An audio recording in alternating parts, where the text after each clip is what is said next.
И обично, за да искочи човек од тоа што се вика тактика, стратегија, за да биде поневообичен, треба да излезе од правилата. Вака полека ќе вметнам нешто од она што сакам да се го поприкажаме и да го констатираме. Например, констатираме дека сме во политичка криза веќе 3 скоро и пол години, така е? Така е. Еден човек го почна ова.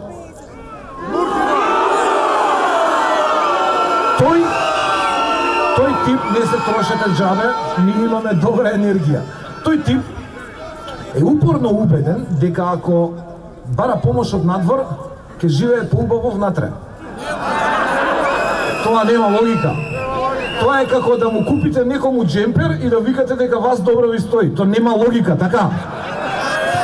А тоа што нема логика обично, кога го поддржува оној кој треба да пресуди, а знаеме колку пати сме ги викале од ЕУ, разни дипломати, да не се разбереме погрешно.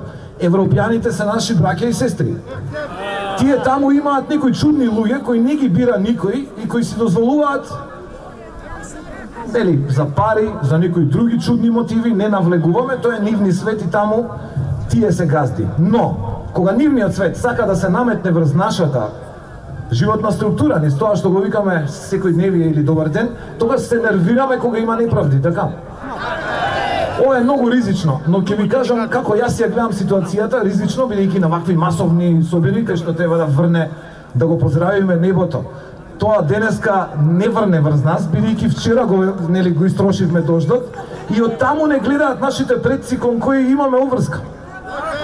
Така, сите имаме баба и дедо.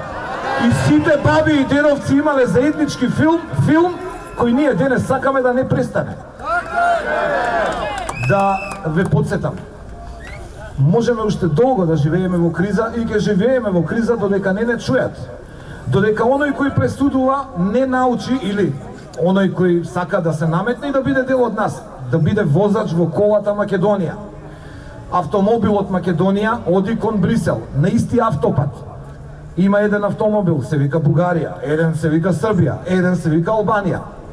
Возачите во нашиот, екипата во нашиот автомобил го избрала шоферот.